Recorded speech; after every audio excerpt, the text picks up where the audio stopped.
方厅长，齐大爷来过很多次了。是啊，拆迁的事儿。哎呀，喂，别催，来了啊！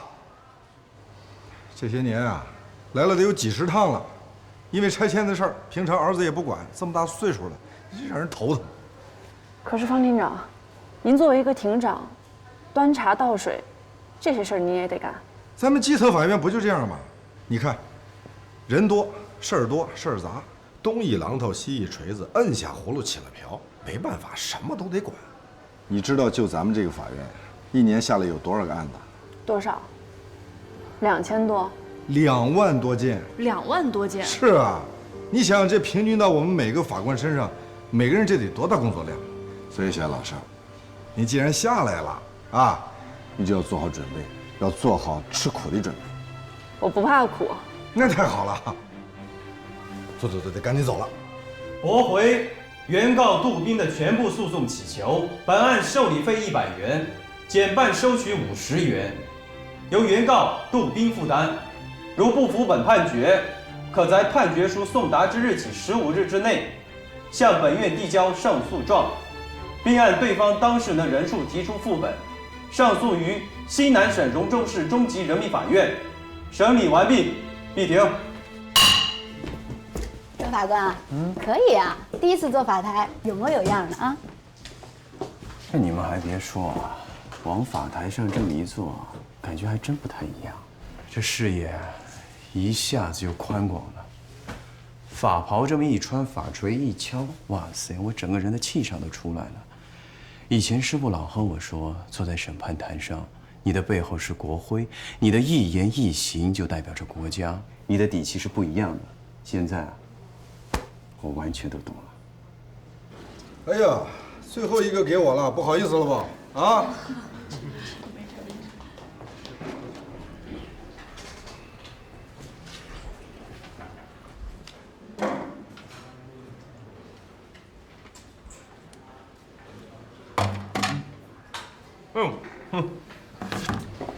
哎呀，师傅，这好几天不见，你有没有想我呀？哎，最后一个了，给你。你还是这么心疼我？你不是还长个呢吗？营养得跟上。师傅对我太好，那我们再吃一个。最近这段时间，我不找你，你也不来看我，啊？哎，师傅，入额当了法官了，感觉怎么样？这挺好的呀。我感觉自己焕然一新了，这腿不疼了，腰也不酸了。你小子就没个正形。穿法袍、敲法锤，那是一份责任，不是为了满足你的虚荣心的。我这都不在你身边，你也别教训我。越不在身边越得教育，不光你，还有那个陈康，都得一起教育。是，师傅厉害，师傅说的对。哎，师傅，您呢还是多操心你自己吧。怎么了？我听说啊，这最高法的那位法条姐来给你做法术了，对吧？对啊。那你不着急吗？着急什么？我已经给你打探过了，这副院长是要看行政级别的。虽然叶星呢现在是你的法助，但是他级别比你高，人家一毕业就是个正科，可你现在还是一个副科，知道了吗？再说了，这钟元业和他是同学，你知道他爸爸是谁吗？谁呀？叶存远。叶存远。那个法学教授。根基深厚吧？哟，这倒还真是。那你还在这儿跟我聊什么呀？你不赶紧去抱大腿，看看未来也能不能升个正科？是，你怎么能这么说呢？我怎么说啊？我发现你小子吧，阅历不多，心眼子不少，尤其这个八卦讲起来一套一套的。我这八卦都是为了你，这好心当成驴肝肺。周岩，我跟你说啊，你不管他是谁，还空降，只要到我们这儿来，就得撸起袖子加油干，啊，管你什么空降兵、孙猴子还是程咬金，基层法院是你靠嘴皮子在这儿就能立住脚的吗？这给你。原告李芳宁，29岁，银盛鼎金融公司的销售，被告者全志鹏他们俩是同事关系。李芳宁诉全志鹏对他有职场性骚扰行为。具体的行为是什么？就摸了一下。摸了一下，摸了哪里？不好意思啊，后背，就一下。俩人是同事关系，就摸了一次后背，说人家是职场性骚扰，有点小题大做啊。王姐，法律上没有明确的规定需要反复或者多次，一次也是可以起诉的。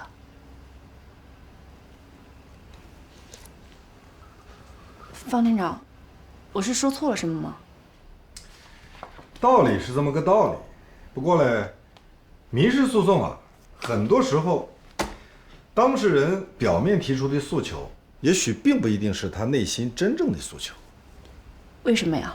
你比如说啊，他诉他的这个男同事职场性骚扰，很可能他本身关注的并不是性骚扰，而是想通过这个事情达到另外一个目的，比如说职场斗争之类的。当然，我只是假设啊。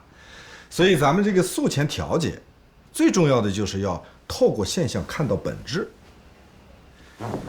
先见一下当事人。见啊，谢谢。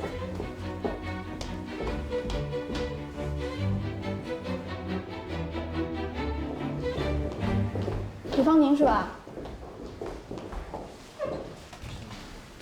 坐。我们今天就是了解一下具体情况啊，别紧张啊。我没什么好紧张的，做错事情的人不是我。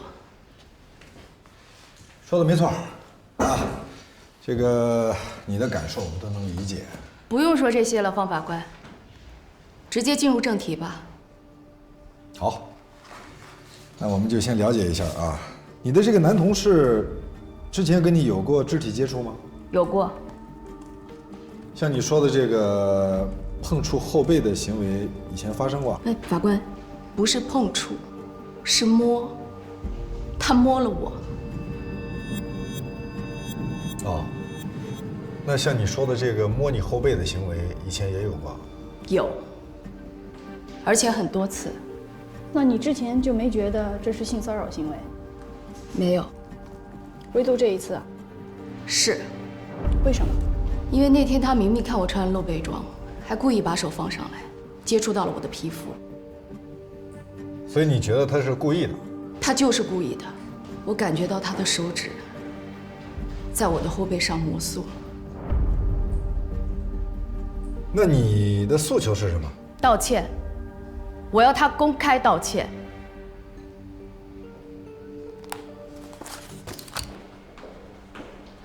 总觉得这当事人怪怪的。王姐，你也这么认为啊？我跟方婷呢也处理过类似的案子。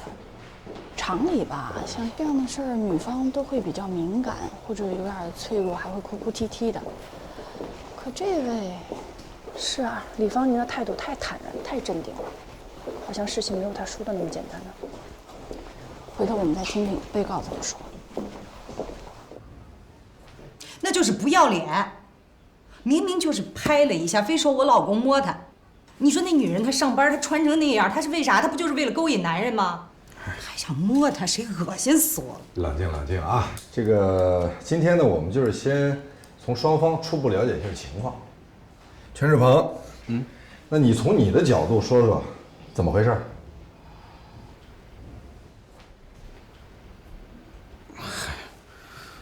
我跟你说啊，就这事我太冤了。我那天啊，就是跟他说这个月的业绩不错，拍拍肩膀，说点鼓励的话，这一下咋就变成性骚扰了呢？拍了拍哪儿？肩膀？对，就是肩膀这块嘛。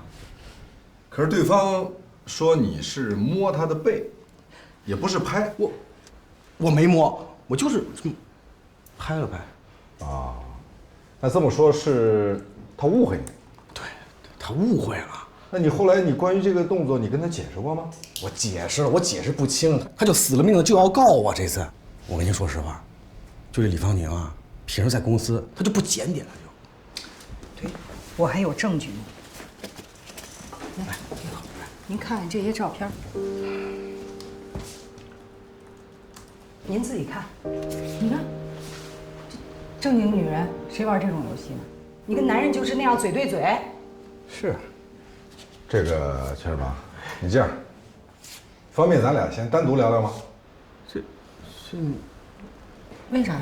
咱们分开聊一下，好吧？王姐，甄太太，您跟我到外面休息一下好吗？您来，您来，配合一下我们工作，我陪着您。去吧，行不行？您就在门口稍等一会儿啊。不是，这是我是他老婆，这有什么不能让我知道的呢？是，那也请你相信我们法院，相信我们法官噻，好不好？我们这个过程都会形成文字，你都可以看得到的，稍安勿躁。那里坐着休息一下吧。现在你老婆不在了啊，你得跟我说句实话，你跟这李芳宁，你们俩有没有什么事儿啊？你别担心啊，我们这儿什么该记，什么不该记，什么话该跟你老婆说，什么话不该跟你老婆说，啊，我们都是有数的。方法官，你什么意思呀？我的意思是啊，如果像你自己说的，你就拍了拍他肩膀，那他为什么非死咬着要告你呢？你们俩之间是不是有点那个？嗨，您说这事儿啊，我跟您发誓，我们俩是一点事儿都没有。我真不骗你，我们俩真没事儿。我老婆你也看见了，我是不是其实我是有那贼心，不是没那贼胆吗？真没有，我真没有。最后，我悄悄跟您说啊，那个其实我们俩平时关系啊挺好的，也经常开玩笑，也是动手动脚的，平时都没事，也不知道这次怎么了，他就要告我。那你们这之前是发生过什么特别的事儿吗？我们这能有什么特别的？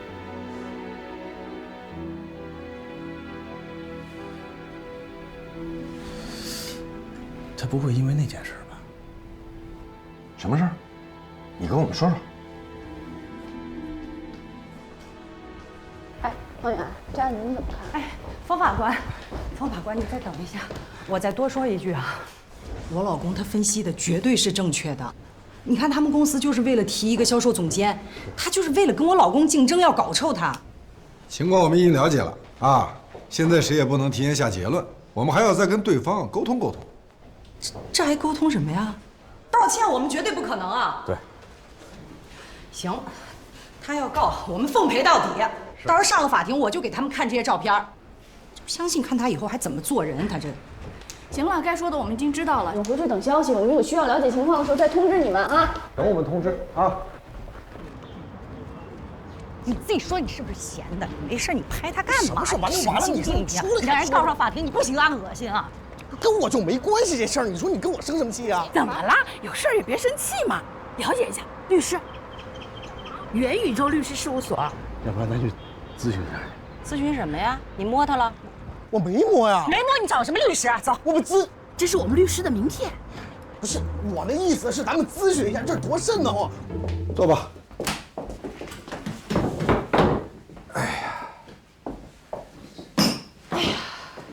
说说你们的看法吧。那我觉得全志鹏说的是实话。你看啊，要不然的话，这样的诉讼他也不能带着他老婆，而且我们在调解过程中，他也不避讳他老婆的。要考虑的是，这个碰触后背，啊，是否真的能构成性骚扰？如果构成的话，那么礼节性的拥抱算不算？啊，像欧洲人这种贴面礼算不算？就是这个度到底怎么界定？还有一点，就是我觉得这个李芳宁有点过于冷静了，是不是？吧我也这么觉着。你想，如果说一个女性真的遭遇了性骚扰，那她情绪能一直这么稳定吗？方店长，我有不同的看法。碰触背部这个行为确实是不那么恶劣，李芳宁的态度也的确是很冷静，但这并不代表李芳宁一定没有被性骚扰。关键是李芳宁认为全志鹏有这个嫌疑。根据现行的民法典，违背妇女意愿是很重要的一个标准，所以原告的主观意志还是很重要的。你说的没错，关键就在于这个主观意志。全志鹏说的很清楚了，现在领导在提拔他们俩，可是名额只有一个。那根据我们调查下来，以李芳宁一贯的处事风格，他在这个点上把这个触摸后背的行为认定为职场性骚扰，我至少觉得动机是不纯的，醉翁之意不在酒吧。可是这并不矛盾啊。不矛盾，他利用我们去打击对手，完成自己升职的目的，他是恶意诉讼，我们成了他的帮凶啊。即使是原告，真的是利用法律来打击竞争对手，只要他的诉讼本身是成立的，我认为法院就应该支持他。一个人做错了事情，就是应该承担后果，这和其中有没有人会因此获益没有关系，也并不重要。那你让我们被他利用，然后去打击他的对手？王姐，你一个老同志怎么还被他带沟里去了？小叶，你要记住啊，我们现在做的是诉前调解，调解最重要的是什么？是化解矛盾，保持平衡。啊，具体到这个案子，这个全志鹏触碰李芳宁的背，是不是性骚扰不重要，重要的是咱们要最终完成他们的和解。达成和解很重要，可是一个女性维护自己的权益也同样重要啊。这样，小叶啊，你毕竟初来乍到，你对基层的很多情况还是不了解。哎，我有个建议啊，这儿啊，就是过去这些年一些比较经典的调解案卷，你拿回去好好研究一下，好好看看，有什么不明白的再找我，好吧？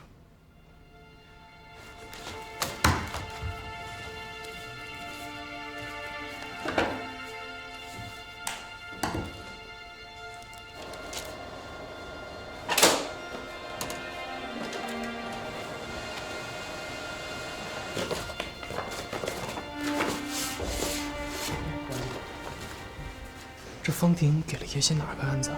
这么多卷宗。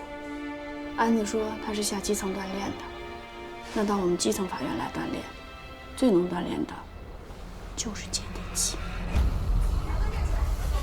我支持雷星宇。哪儿来的法官？不保护好人，雷星宇有什么错？这都不属于正当防卫，那什么属于正当防卫？法官是机器吗？一点人情味都没有。雷星宇花样的年纪可惜了，父母是我们的底线，绝不能被触碰。这文章不是胡说八道吗？什么叫目睹后刺死一人？明明就是那些讨债的实施这些行为以后20分钟，雷星宇才行凶的，这不断章取义吗？而且现在舆论这么大，转发量已经过200万，现在公检法怎么解释都没用了。姐，你电话。喂。哎，宇飞，我看了网上的报道，怎么回事啊？断章取义。这案子还在2审，他们什么都不了解就信口开河。没错，尤其这是自媒体啊，你别往心里去。没事啊，你以后啊少上网。远哥，我先不跟你说了，来电话了。好。喂，庭长，高院找我。关于雷星宇怎么拿出那把刀，根据雷星宇的表述，刀是他事先藏匿的。但是案发时，他说他忘了自己曾经在半个月前在抽屉里放置过一把管制刀具。可是另外2个被害人在说他拿刀的时候毫不犹豫，显然雷星宇在撒谎。宋法官，有没有可能是2个被害人串供了？当然也有这种可能性，可是我在审问雷星宇的时候，他回答问题时明显犹豫了，神情不对劲，眼神有闪躲，手上还有一些小动作。所以你判断雷星宇在这个细节上撒谎，根据就是你讯问的时候你的感觉吗？当时我们也有考虑过问询第3个被害人郭某，可是当时他做了第2次手术，术后感染进了 ICU， 所以没能求证。吴法官，到底发生什么事情了？郭某的病情已经好转了，现在转入到了加护病房。我们在询问他这个细节的时候，他的表述和雷星宇是一致的。有没有可能郭某伤势过重，记忆力发生了偏差呢？宋法官，双方的表述都有可能因为各种原因而发生记忆偏差。为什么你坚持认为是雷新宇在撒谎呢？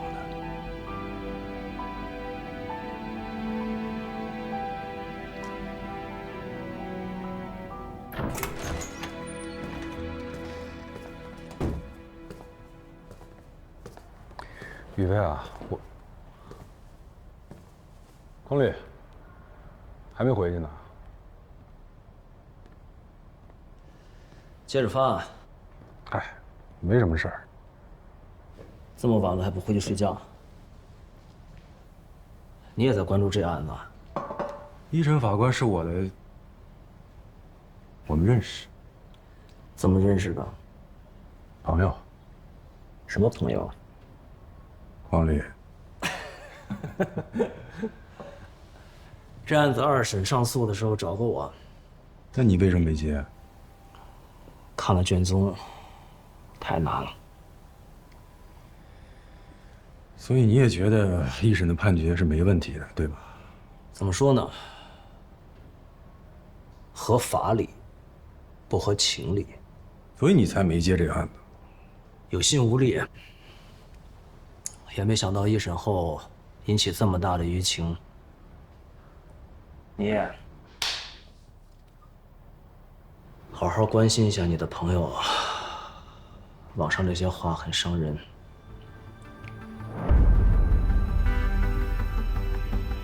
没错，刀是我放在那儿的。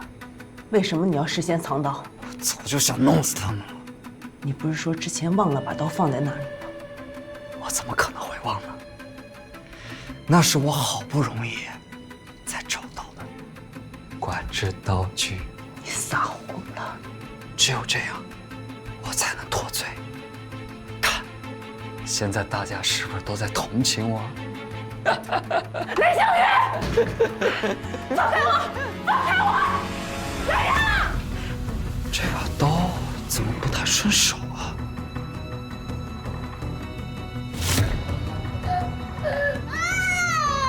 你们来了。红俊走了，我们家散了。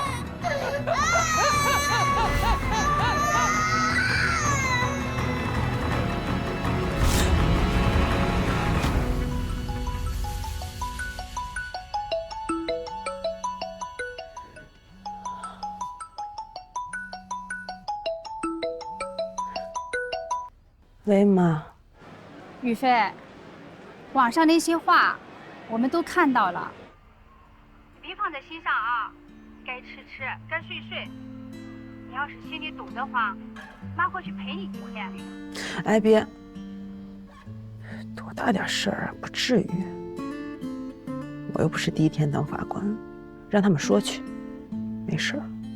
真的呀？嗯。你是不是和我爸在一起待烦了？啊？找一个借口来容州玩几天？你这样我可跟我爸说了啊！臭孩子，我关心你还关心错了呀？行了，不说了啊，你赶紧去吃饭啊！我知道了。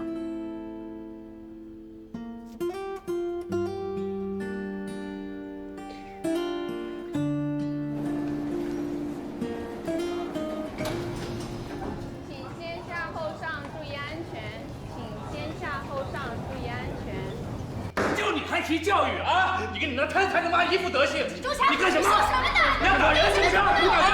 你打架！我告诉你，我他妈忍你多少年了？什么呢？就你这副德行，我告诉你啊！你个臭娘们儿！我告诉你啊！就你这还教育孩子啊！刚上读过法律，我讲你这样还要干什么？你呢？啊！一句谢谢都没有！你好意思吗你？这么多年了啊！我忍你多久？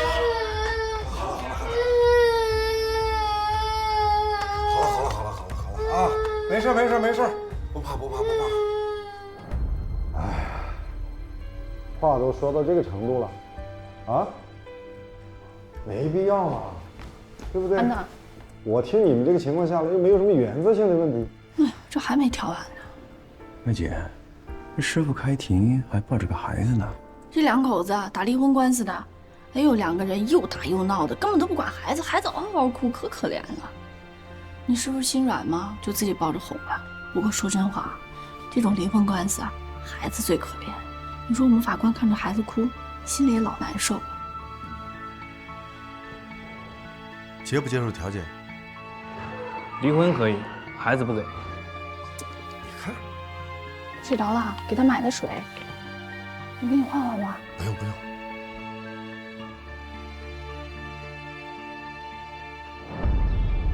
今天召集大家来开会，主要是为了最近在荣州发生的雷星雨案。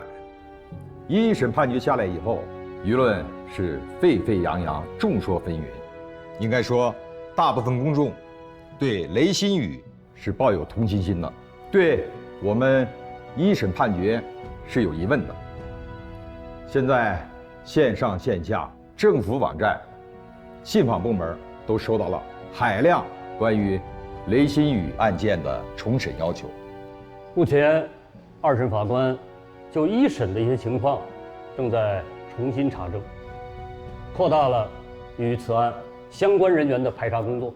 另外，最高人民法院也在密切关注此案，相信我们能够倾听人民群众的呼声，以事实为根据，以法律为准绳，做出一个符合天理、国法、人情的裁判。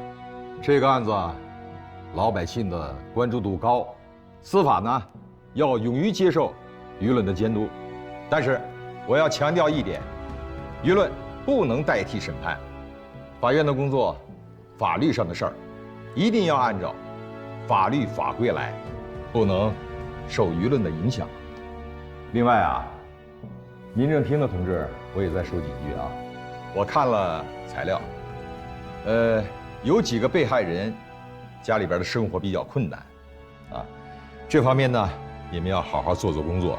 不管案件本身如何，啊，需要人道救助的，我们一定要做到位。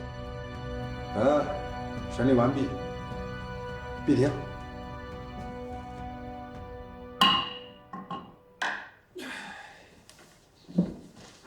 行吗？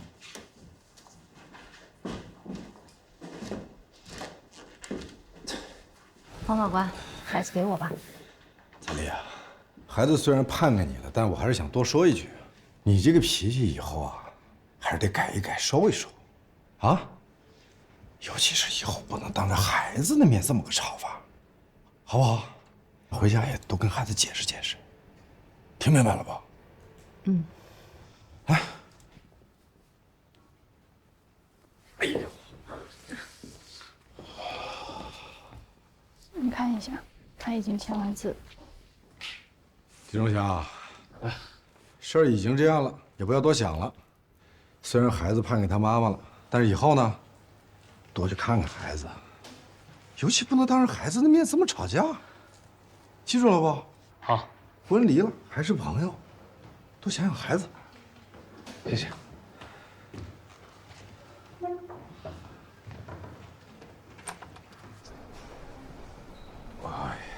怎么样啊？这胳膊废了吧？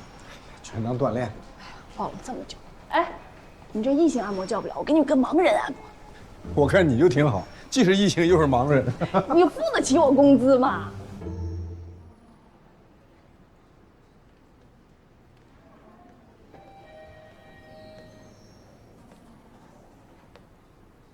徐天，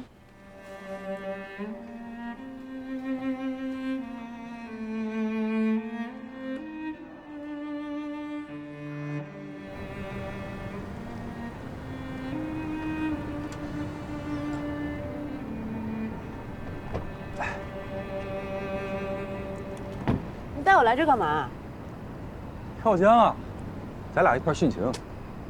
谁给你殉情？我记得你以前一不高兴的时候，就跑去买这些垃圾食品，孩子我都还记得，就不知道你现在还喜不喜欢吃了。薯片增肥。好的，来买。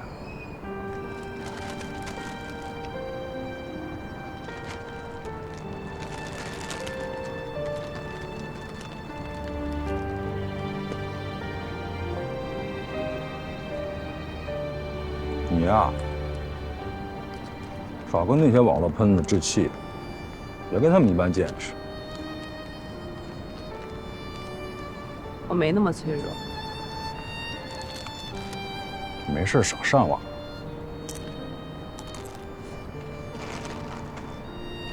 跟方远说一样的话，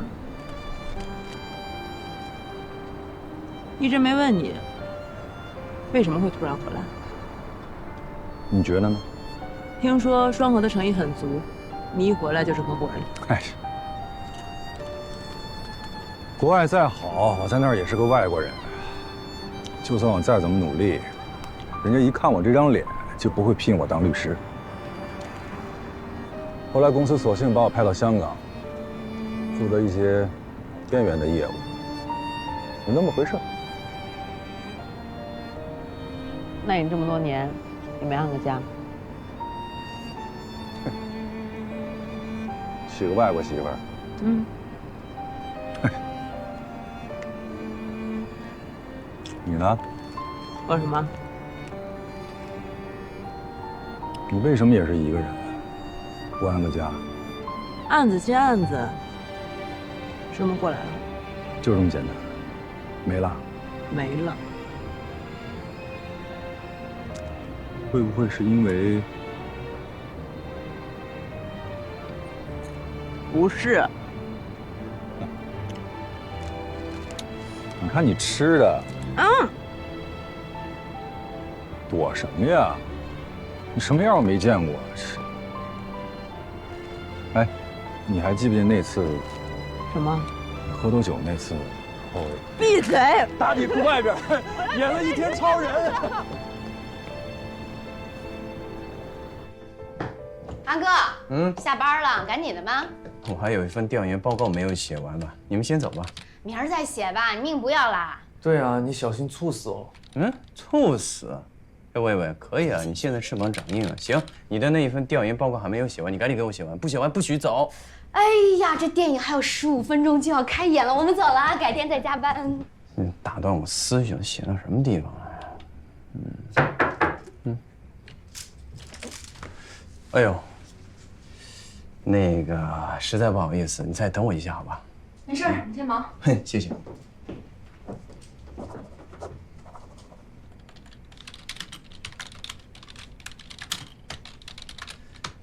好了，关一下电脑。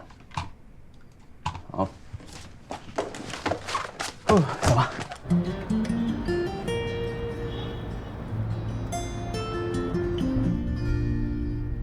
哎，你这手怎么受伤了呀？谢谢关心。想什么呢？叶姐，你是不是有事儿？你方便的话和我说说。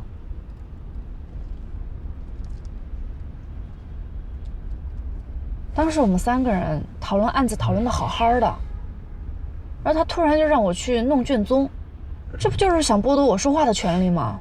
熟悉的套路。我刚刚开始给他做法助的时候啊，他也喜欢让我看卷宗。他说让我在卷宗的海洋里泡一泡，让我找找感觉。他这绝对不是针对你，你可千万别想多了啊！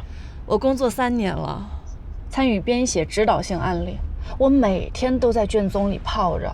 难道我到这儿来还要来泡一泡吗？那还是不太一样的。有什么不一样的呀？我过来这里就是想跟当事人多打打交道。哎，这很多年前吧，我几乎和你说过一样的话。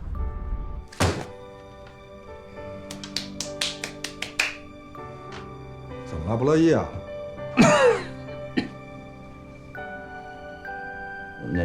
我考进法院，是为了成为一个优秀的法官。整天让我看这些陈年旧案，我觉得没有意思。可是你不看怎么能懂呢呀？我在法学院也学了4年了。好，那我考考你，如果一对夫妻到法院来要求离婚，怎么解决呢？看双方的夫妻感情是否破裂。那怎么理解感情破裂呢？吵架算不算？动手了算不算？婆媳矛盾算不算？3观不合算不算？这个就要看具体问题具体分析了。所以啊，人间百态复杂难解，这些事都要虚心地一点一点去学习。明白了不？人间百态，复杂难解，这些事呢，都要认真的、虚心的、一点点的去学，明白了吗？哎，我这绝对不是教育你，我只是转述师傅说的话。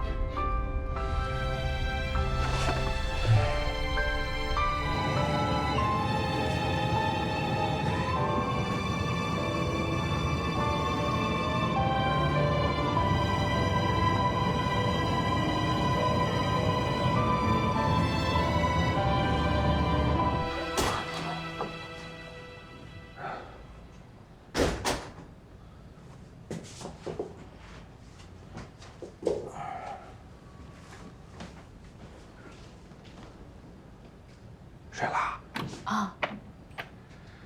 哎，紧赶慢赶，就想赶回来跟他说句话，还没赶上。你怎么不紧赶慢赶回来跟我说几句话呀？哎，我有话跟你说。你先给我倒杯水。我给你泡个茶吧。哎，你有没有发现这半年方可丽都没长个儿啊？没长个儿啊？不可能吧？她现在在他们班女生里面也就倒数前3名吧。哎呀，那也正常。我记得我上初中那会儿也不到1.5米吧，不都是后来上高中以后才长的吗？男孩跟女孩不一样，女孩是先长个儿，现在她长不上去，等到中学一开始发育，身高更不容易长上去了。就他们班，学习特别好的那个孩子，一测骨龄，你猜怎么着？比他实际年龄整整大了2岁半，预测他未来最多也就长到1.58米。哎，所以我就担心啊。我觉得咱们这周末也应该带孩子上儿童医院挂个专家号。哎，儿童医院你有认识人吗？啊？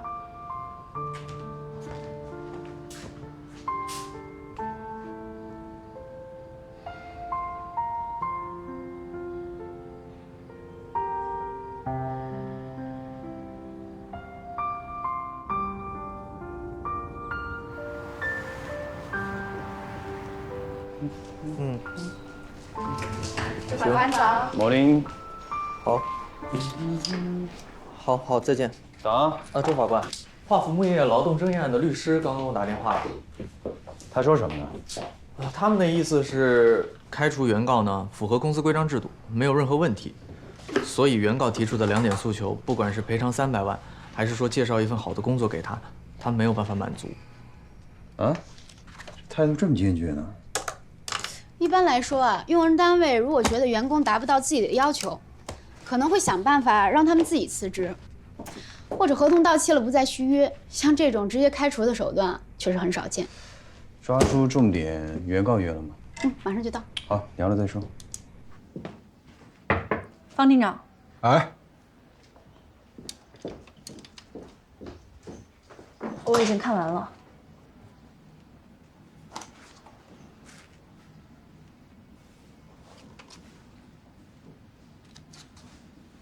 全都整理过了。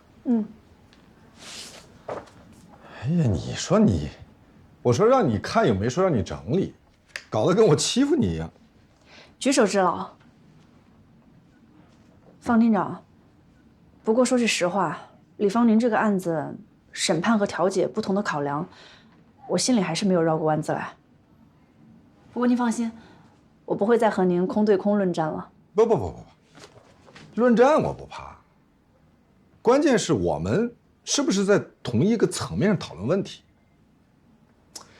你呀，可能转变这个思想观念还得需要一段时间，尤其像这些民事的案子啊，你要想总结出一个绝对的真相，那是很难的。通俗的讲，就是公说公有理，婆说婆有理。你要想把这个真相掰扯个清清楚楚，不利于解决矛盾啊，搞不好啊，还会激化矛盾。这个你过段时间就懂了啊。那接下来这个案子应该怎么调啊？不调。不调。现在啊，他们都在气头上，啊，都有情绪，说不上话。我们以逸待劳，晾他们一阵子再说。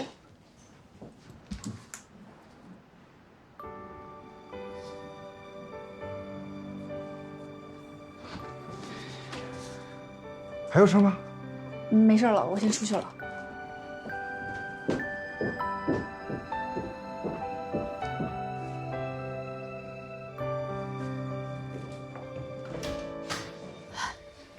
周法官，符总联系上了吗？来，先坐。抱歉啊，这案子拖了这么久，我们和被告也沟通了好几次，他们调解的意愿依然不强。你看你这边有没有可能再退一步？是他们欺负我，你让我再退一步。那么你现在的诉求是经济补偿300万，外加一份新的工作。那我们就一个一个的来说，300万不太现实。我觉得不能再少了吧？他们竟然开除了你，已经按照劳动法对你进行了赔付。你现在去告他们，即便是赢了，赔偿金也不会拿到这么多。这个情况你得明白，所以我们才好去对他们做工作。那介绍一份新的工作呢？如果他们能介绍一份新的工作，赔偿金我可以让步。其实我有点不太明白啊。这劳动争议的案子我也办过不少，很少会有人向自己的老东家让他帮忙去找一份新的工作。你为什么不自己去找呢？我找了，也有公司有意向要我的，可是人家做背景调查的时候，画符木业会说我坏话的。哪个公司还敢要我呀？那他们呢？就是因为你的工作不尽责才开除你，所以他们也不可能会说你好话呀。我工作没有不尽责，他们开除我不是因为我工作能力的问题。那是因为什么？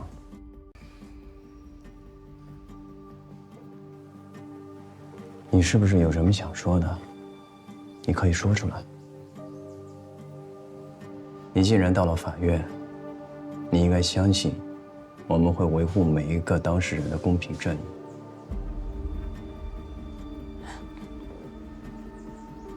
他想睡我，我没答应，所以他就把我开除了。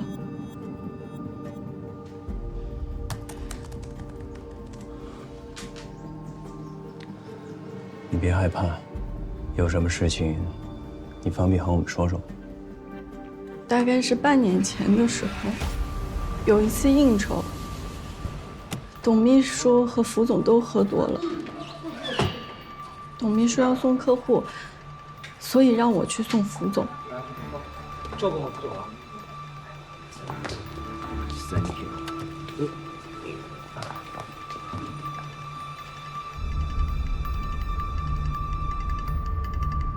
可是在路上的时候，我就觉得符总有点不太对劲。到了他家，我让司机跟我一块儿送他上去，但是司机找个借口，他就先走了。我说你干什么？你干什么？那第二天，福祥有没有和你提起前一晚的事情？第二天上班，他若无其事，好像什么都没有发生过。我当时还安慰自己，可能是他喝多了，什么都不记得了。后来的接触中，我还刻意跟符总保持距离。可是我没有想到，突然有一天公司会开除我。公司开除你的理由是什么？就是很简单的错误，合同上的错别字什么的。那他从什么时候开始，福祥对你已经超越这个上下级的关系？其实符总之前对我挺好的。公司之前有2个秘书，一男一女，男的姓董，董秘书呢主要负责一些对外的工作，女秘书就负责一些行政上的事务。之前的女秘书因为生孩子，我补了她的缺，但我一进公司就犯了一个错误。我不太了解各部门之间的利害关系，所以把本来该分别发送的预算报表，我偷了个懒，我就统一发送了。当时董秘书把我骂得狗血淋头，但是当时符总说再给我一次机会，我当时真的特别感谢他，因为我没有办法没有这份工作。符总这个人他平时很严肃的，谁犯了错误就直接开除，所以当时我就下定决心，我一定要好好工作，好好报答他对我的信任。可是我也没想到，他现在做这种事情。我想请问一下，那你为什么告他劳动合同纠纷呢？我真的不想再把事情闹大了，我只是想好好工作，好好生活。可是副总他们公司的人可能怕我出去说他们坏话吧。周法官，我没有这份工作，我真的没办法生活。我希望你跟他们公司的人说，不要断了我的生路。我一定可以保证守口如瓶的。你放心，我们法院会维护每一个当事人的公平正义。什么玩意儿啊！占完了人家便宜了，还想斩尽杀绝。要是我的话，我直接送他上路。杀人偿命。够了，够了啊！这又秀恩爱。怎么着？你羡慕呀？羡慕你找一个。过了。哦。这说案子。嗯。我觉得你们俩被他的话带入戏了。什么意思？你是觉得原告可能在撒谎？这也不确定，但没有调查，我们也不能只听一面之词。你们想想啊，原告说华府木业是省内最大的木材供应商，被告在业内有比较高的社会地位。如果真如原告所说，被告在酒后对他有不正当的举止，那他应该出于保护自己声誉的原因，应该是安抚原告，息事宁人吧，立刻开除他，逼他撕破脸，这不是把丑事往外说吗？说明被告嚣张。哎，他觉得像原告这种涉世未深的女孩子，不敢把他怎么样，也不敢把事儿给捅出去。你这么说也有道理，不过被告事业太大，这个赌局他玩得起吗？反正我觉得原告不像撒谎。你们男人就是帮你们男人开脱。薇薇，说说以下你女朋友犯了什么样的错误？就有点先入为主，感情用事。是。苏苏，你约一下被告啊。既然原告要的只是一份工作，我觉得还是有调解的空间的。好。哎，方警长，刚刚李芳妮来电话了，在催。那说明他急了。这样，正好下午你一块儿跟我去趟李芳宁的公司。行。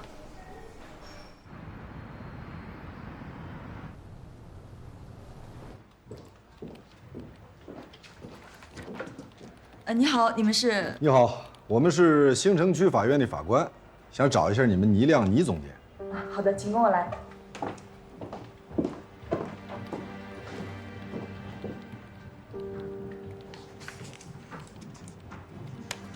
哎，这群人是谁啊？怎么看着像法院的？哎，咱们公司是不是出什么事儿了呀？对啊，应该没什么事儿吧？二位。这件事没让公司其他员工知道吧？没有。李芳宁要告全志鹏这件事儿，我第一时间就知道了。是我告诉他们要保密，公司内部的问题公司内部解决就行了。因为这种事儿传出去，影响公司的形象。李芳宁有之前把全志鹏这个事儿跟你反映过吗？从来没有。平常他们关系是怎么样的？挺好的，正常的同事关系。我没记错的话，方宁述职后的第1年的第1单生意是全志鹏把自己的客户介绍给他的。那这个全志鹏平常在公司跟其他的女同事关系怎么样？有被投诉过吗？没有。全志鹏啊，是我们公司出了名的妻管严。我们部门要是团建的话，到了饭店第一件事，他准保是拿出手机，哎，你看我拍一圈啊，给老婆报备。听说超过11点之后不让进家门。那李芳宁呢？方宁呀，业务能力很强，他是我们公司连续3年的销售冠军。李芳宁的为人你怎么评价？我们是销售部门，只要有销售业绩的话，这个为不为人的是他个人选择的问题。我作为直属上司，我不好评价嘛。那您认为全志鹏的行为对李芳宁构成了性骚扰吗？坦白说，您问我个人的话，我觉得工作当中拍人家女孩的背，或许不太礼貌啊。但要说性骚扰，这真的有点过了吧？这个全志鹏啊，之前跟我们说，李芳宁之所以揪住这个事情不放，其实啊是想通过这件事情来打压他。以便于自己能够上任你们公司这个销售二部的总监。他是这么跟您说的，这属实吗？方宁确实是我们这个岗位的备选之一，论进取心，他比全志鹏要强，强很多。果果，这个核对一下。好，可惜。林姐，刚才那2个人过来是干嘛的？啊，说是法院的，可能有公务找总监吧。没说什么事儿吗？这个我不知道，他们说什么？你俩谁换洗发水了？挺香啊。去忙吧。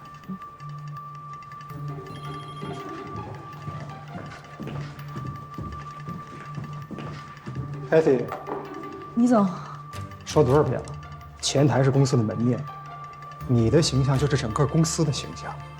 Be sexy， 要让客户感受到愉悦。头发放下来，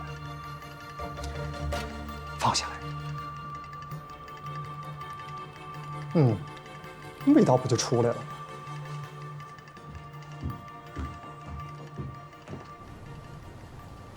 方厅长，我怎么觉得你俩阴阳怪气的呀？他好像什么都没有明说，但我觉得他挺看不上李芳宁的。不错，观察还挺仔细。你看啊，他评价全志鹏的时候啊，从工作到生活全方位肯定，但提到李芳宁，他这个话就是有所保留，甚至有引导性，就是让我们觉得这个李芳宁有问题。那您觉得他是在为全志鹏开脱吗？我觉得呀，他说这个话有可能是2个原因。第一，有可能他真的觉得这个触碰后背本身确实不是个什么事儿，就是李芳宁在那儿小题大做、借题发挥。第二呢，有可能他也是在借助这个事情打压一起。什么意思啊？如果他们公司真的把李芳宁提成销售二部的总监，那就跟他同级了，这恐怕不是他想看到的。可是全志鹏也是他的潜在对手啊，他还帮他说话呢。李芳宁太优秀，他自己说了，李芳宁连续3年的销售冠军，能力很强啊。如果说真的跟他同级，这对他未来恐怕是个很大的威胁。而相对平庸的全志鹏，那威胁就小多了。当然，这只是我的推测啊。我真不知道，职场原来这么复杂呀。那说明你很幸运啊，小叶啊，既然来到我们基层了，以后这些东西啊都要慢慢熟悉起来。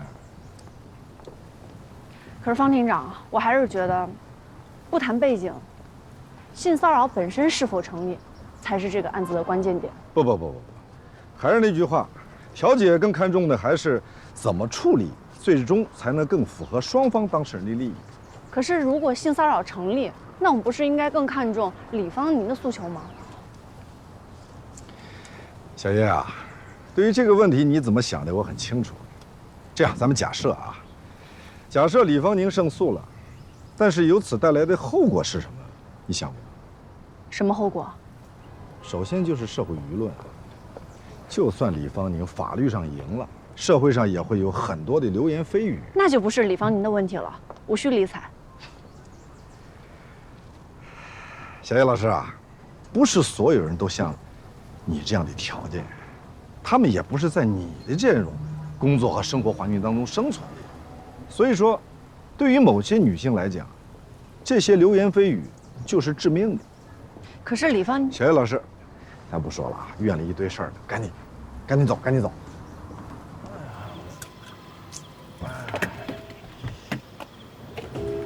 哎呦，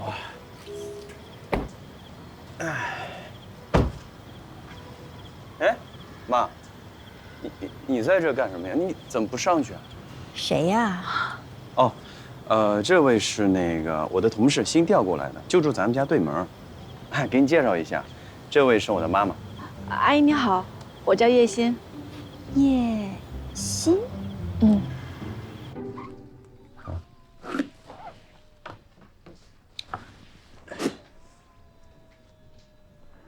别问，问就是不喜欢。我说什么了吗？啊，不是我说你啊，这女孩子怎么好意思来家里吃饭呀？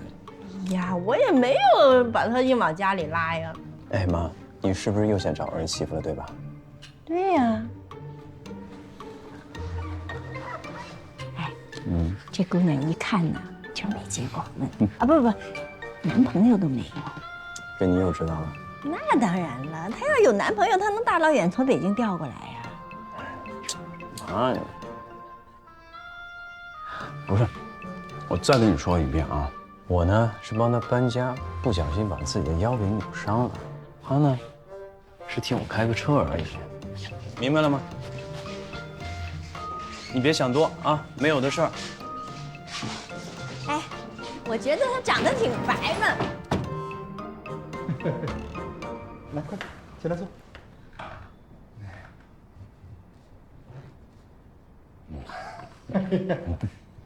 都是自己人啊，那我就开门见山了啊。你们俩的事儿呢，我已经向总公司汇报过了，老板特别重视，所以今天把你们俩同时叫过来呢，就是希望把这个误会啊解除了。不是误会。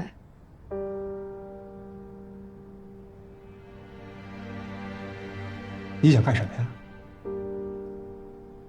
上班的时候和女同事开玩笑，怎么不注意分寸？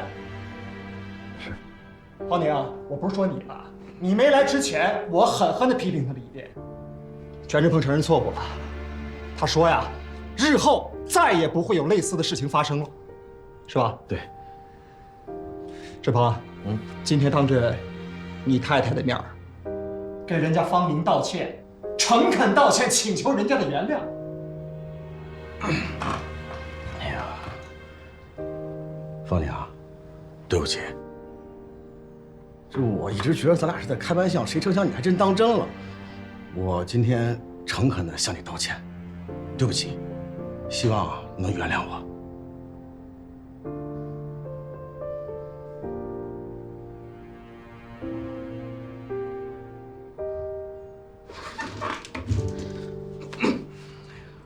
李方宁同志，对不起，我希望你能原谅我。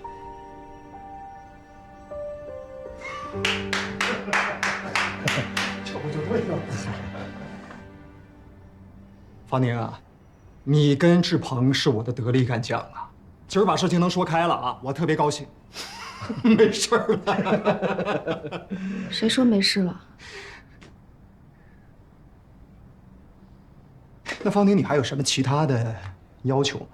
咱们就今天把事情说开了，把问题都解决了。如果要是有这个赔偿的诉求，你也可以提，是吧？适当的经济补偿我们可以答应，但不代表我们就认了啊。我们也就是想着大家都是同事，低头不见抬头见。钱我不要，我只要他道歉。不是刚已经给你道过歉了呀？公开道歉。方宁，怎么个公开道歉呢？登报。你别太过分了啊！是你总劝我们说咱多一事不如少一事，我们才来跟你道歉的。给脸不要脸，不要脸的应该是你老公吧？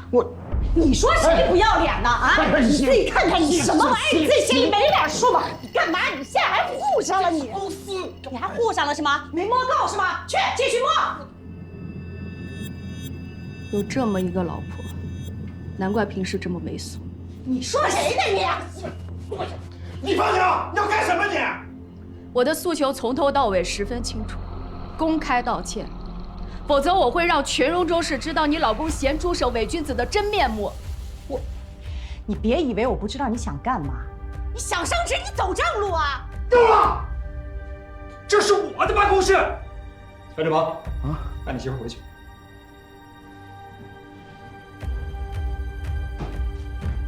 什么玩意儿？你这老娘们家家。方宁啊，老板很赏识你，但我作为你的直属上司，还是想善意的提醒你一句：你们俩的事闹大了之后，会影响公司的形象，那么就一定会牵扯到公司的利益。那么一旦牵扯到公司利益的话，那么我想，不管是谁的话，其实都不会坐视不管。你也知道，咱们公司在荣州的人脉朋友圈那是相当的广。那如果说大家要都知道你是这样的姑娘的话，那不就被动了，是吧？倪总，你这是吓唬我？友情提醒。老婆，你等我一下啊！你给我说，你到底要不要摸他？我跟你发誓，我真没摸他。来，你过来。老婆，刚才你也看见了，这李芳宁她就要诚心搞我，你要跟我生气的话，她就中了她的计了。咱这样，咱找个律师，术业有专攻，找专业的人帮咱干这事儿，我心里还能踏实点，行吗？哎，老婆，老婆，是这儿吧？是这儿。哎，走了，哎，走吧。天哪！哎，找狄律师啊？啊，对，我们来这儿咨询个案件。狄律师，有人找。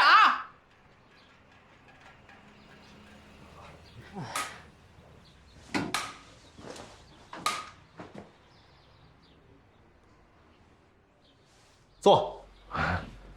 走。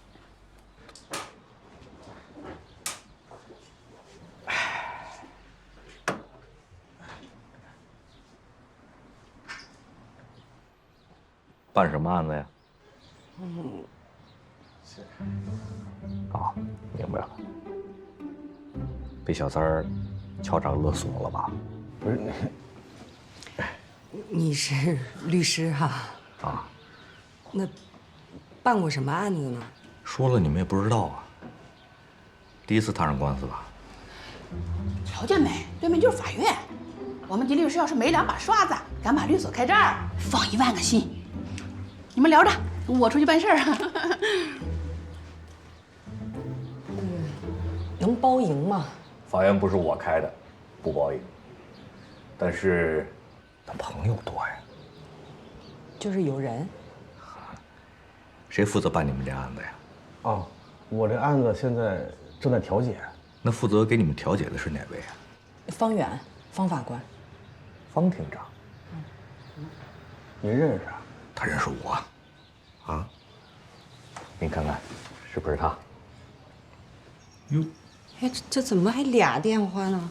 一个办公电话，一个私人电话。还真是。是这样哈，狄律师，我们这个案子，哎，他们单位有个女同事，她拍了人家一下，结果人家现在告她性骚扰。哦，拍人哪儿了？我就拍人后背一下。拍人后背一下，人就告你啊，那也不合常理啊。哎，大爷，律师事务所了解一下，元宇宙律师事务所，好专业的，你了解一下。告诉你，开那儿。您觉得这方案怎么样？这事儿不能弄大。你不是说有人吗？这种事儿呢，法院一般都偏向女的，人家也不能随随便便、冒冒失失就帮你们，是吧？我们公司这情况吧，这事儿啊，咱不能往外捅。对呀。一看你们就没经验，那这种事儿他能瞒得住啊？那女的万一赢了之后，肯定往外捅，她恨不能一棒子把你给锤死。到那时候可真就说不清楚了。那您能保证上电视，观众能向着我们说话呀？那肯定啊。那行，我就不送了啊。好，拜拜。真是慢走慢走，辛苦辛苦。哎，再见啊！好，哎好。传单都发完了。我跟你说啊，还真得多弄几个他们岳领导电话来，这招太管用了。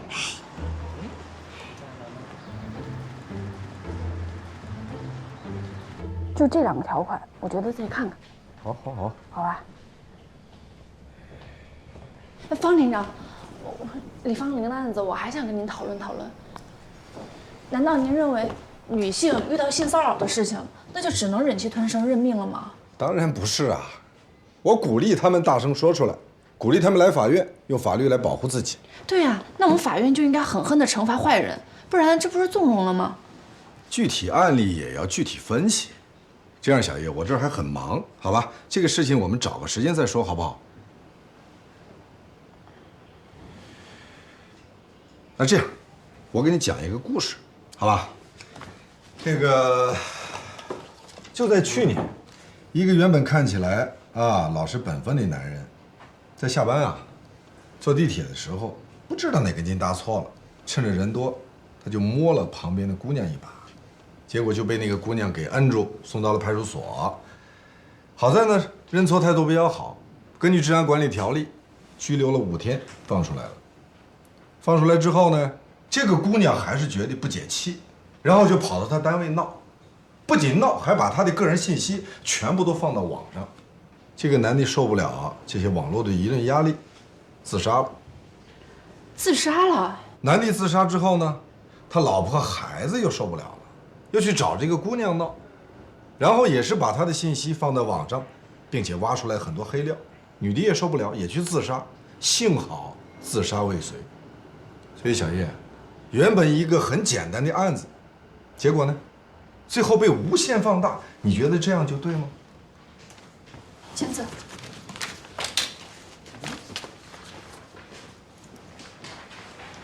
我跟你说方婷跟你说的呢，不是个故事，是个真实的案例。方厅长，您刚刚说的我都明白了，可是我这么说可能不太好听啊。刚刚您说的多少有一点为色狼辩护的感觉呀。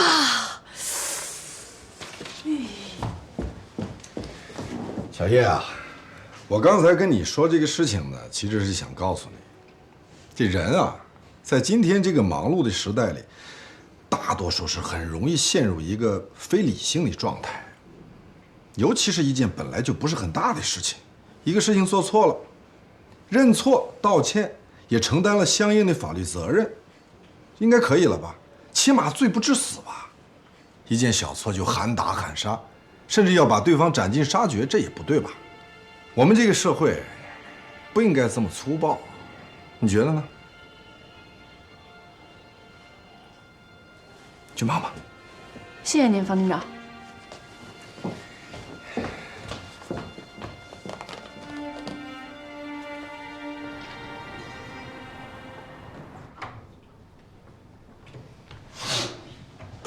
周法官，你好，我是新城区人民法院民营庭的周燕。我们通过电话了，周法官。副总没有来吗？副总早班机去三亚参加会议了。他让我提醒二位，至于莫小姐所说性骚扰的这件事呢，纯属诬告。如果她想敲诈勒索的话，我们奉陪到底。都别说，我们还是想听听副总的想法，还是希望能和他见一面。没什么好见的了，都是子虚乌有的事情了。如果莫小姐坚持要告的话，我们法庭上见吧。你们这么有把握呢？你们律师递交的现有资料，虽然可以证明原告在工作中有所纰漏，但远远没有达到被开除的地步。现在不沟通，如果开了庭，什么都不好说了。感谢周法官的提醒，我一定会转达给副总的。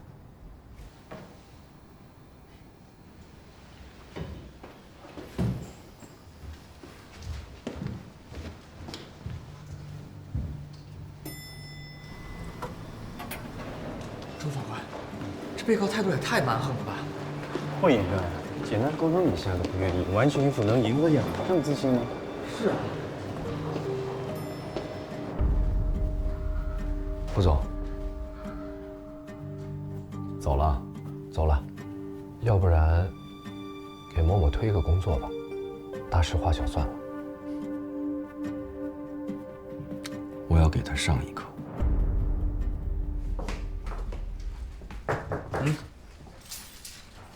这不好意思啊，让你等了这么晚，我马上就结束。没事儿，我还以为是我耽误你下班了呢。是，其实我腰这恢复的也差不多了。怎么了？顺风车不让打了？打。哎，那个我接个电话。啊，没事儿，你先忙。哎，小乐姐。哎，小周，我请你帮个忙啊！哎，头抬起来，抬高点。你师傅他最近颈椎病犯了，没事在家老是恶心干呕，我就说他应该多运动运动，可是我说他也不听啊，所以你得帮我啊。小乐姐，你的意思是让我每天监督师傅运动，对不对？对呀，他每天跟你待在一块儿的时间比跟我在一块儿时间还长呢，所以你得帮我每天拉着他去健身房多做做运动。行，小乐姐，我明白你的意思了啊。那个，我想办法。嗯，那拜托你了啊。好嘞。哎，这个羽毛球你会打吗？也就是会打的水平吧，打得不太好。打得不太好都可以去尝试一下。那就让我看看你有多不会打喽。其实这么回事啊，这明天加完班一起约方婷打个球，好好劝劝他老人家。劝劝他？嗯，我不太会劝人。那就看看你有多不会劝喽。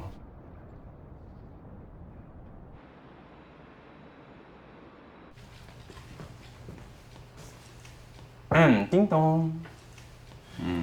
哟，周法官，来我们丽艳亭视察工作啊？师傅，你别闹了，你这么说这话，我心里都有点害怕。啊，对了啊，我看你这班加的也差不多了啊，咱们今天正好星期六，打个球去啊？打球？嗯，改天吧，我这报告还没写完呢。调查报告不着急啊，下周才交呢。下周有下周的案子，哪能拖啊？再说下周要调的案子也得提前盘一盘。刚刚您不是跟王杰都盘过了吗？是啊，师傅，走吧。哎，怎么还动上手了呀？啊？师傅啊，叶欣同学初来乍到，你呢得多搞搞团建，让他感受到组织的温暖。这个打球是最能体现团队凝聚力的活动呀，对不对？不是我们丽艳亭的事儿，你们民亭操什么心呢？你说这话，你就想把我撇得这么轻啊？我心都拔凉拔凉的，我永远都是你的人，对吧？哎，那个我说到什么地方来了？哦，对，小叶同学，王主任特地交代我了，让我好好的关照他，是吧，小叶同学？对，方厅长。我在北京的时候呢，也特别喜欢打羽毛球。周一安跟我说呀，您也能打两下子，那咱们切磋呗。什么叫能打两下啊？开玩笑，我是院里的亚军，你问问周岩。是吗？是吗？你先别吹啊，师傅，廉颇老矣，尚能饭否呀？嘿，好，到时候打你们不要求饶啊！岩，翘上雨飞，咱们双打。走，这才是我师傅。走，快点！疼！哎，身板整正啊，这不拉开的话，很容易受伤的。哎呦，你小子是公报私仇吧你啊？吼着干什么呀？方婷，那我给您掰腿啊，这慢慢来哈。哎呦，喝！哎呦，你轻点。哦，不，你们这科学不科学？两边一块弄。科学。是不？哎呦，那就乖，听话。哎呦，包大姐，你这搞复健呢？啊，还两人一起帮你？你怎么说话越来越损呢你啊？哎呦，疼！啊，行。哎，这位是？这位是啊，我们院丽艳亭的同事，师傅的法助叶欣。你师傅的法助，你介绍的比你师傅还积极。这师傅，你这菲姐真的挺八卦的啊！我说什么了我？就是啊，来，我给你介绍一下啊，这是咱们从最高法下来的叶欣同志，小叶，这位是宋法官，中级人民法院刑庭美女法官。哎呦，这从最高法下来同志就这么会说话哈。对了，雷世允按一审庭审我已经看过了。你们这些同志啊，尤其是你啊，工作的时候聊运动，运动的时候聊工作。咱们今天不聊工作啊，咱们打球，怎么分？你们俩，我跟小叶啊。别呀，咱们两个一组，让易安跟小叶。好，来。哎，没问题啊。不过呢，要是我们赢了怎么说？你想怎么说？是吧？如果我们赢的话，你必须保证每周末都跟我们打一次球，怎么样？先赢了我再说吧。啊，来，谁怕谁呀？必须赢他们啊！走了，菲姐，给点面子，让让你。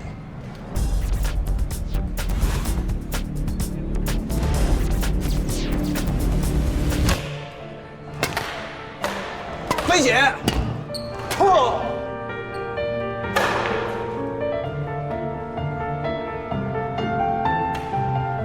师傅，你这状态不错啊！来，你是不是放水啊你？啊！我放水是你能力不行。来，你发。对。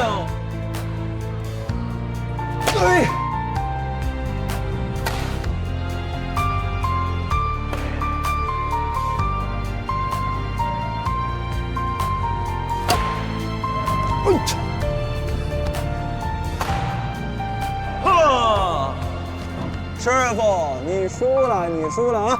说好了，每周末都是这个时间点。我答应你了吗？这答没答应，大家可都听见了，对吧，菲姐？我听见了。哎呀，这厉艳婷每天那么大量的工作，哪有时间呀？我尽量吧，行吧？来，回家了。尽量，你可别糊弄我了。说好的事情，你想耍赖呢？你师娘弟弟在家等着我呢。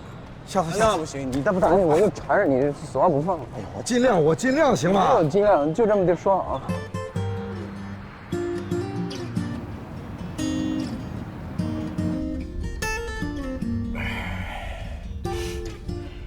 你这腰伤还没有好透，就不该做剧烈运动的。嗨，我以为没什么事儿，还想着以毒攻毒呢。歪理。你这么说也有道理。那个小叶同学，要不再辛苦你一下呗，再多给我做几天司机。我没问题啊，搭你的车我又不亏。好，谢谢。哎，怎么开分店了？什么店？市中心的一家网红奶茶店，特别火，每次去都要排队排好久呢。走，我请你去喝一杯去。谢谢惠顾，欢迎下次光临。你平时喜欢喝奶茶吗？一般般了。呀，欢迎光临！新店开张，全场奶茶8折。啊，我要一杯经典奶茶。好。喝什么在这儿点？那个。随便点啊。你请各位。昆虫奶绿。要不要试一下？哎，好，那就这个昆虫奶绿，谢谢。好嘞。哇，这么大一幅画，你要画到什么时候啊？工作呢，不聊天。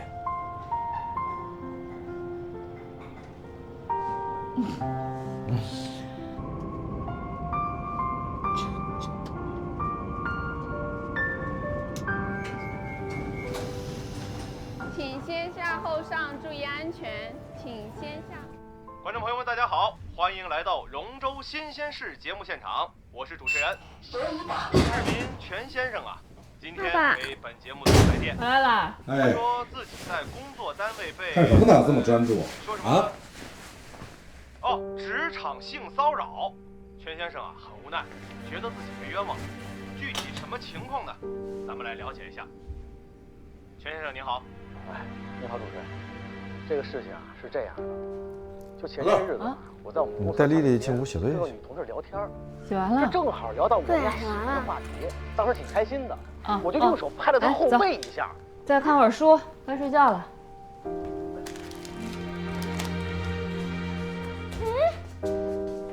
这不会是你们庭审的案子吧？是。赶紧去看会儿书。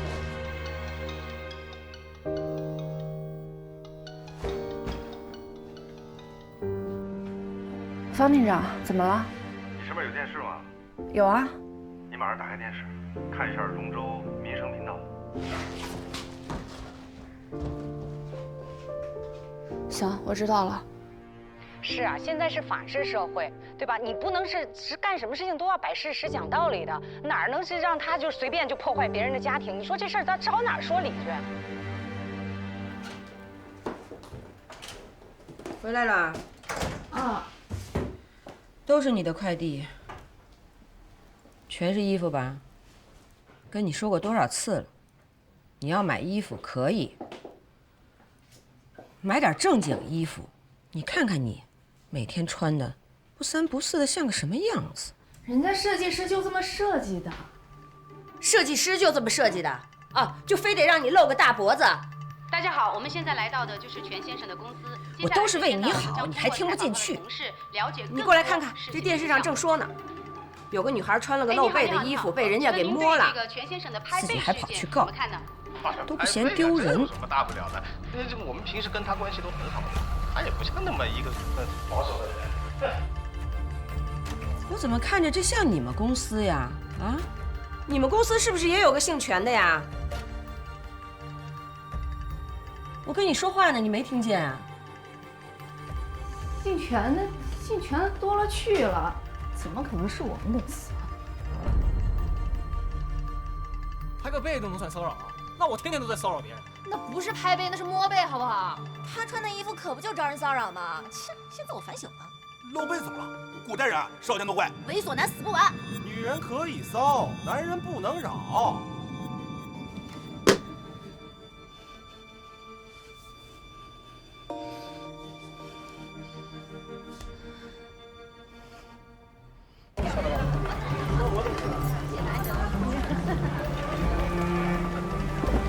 我给你再讲一遍啊，女朋友不要去找女销售，整天这些乱七八糟的事儿，还好意思往外面透。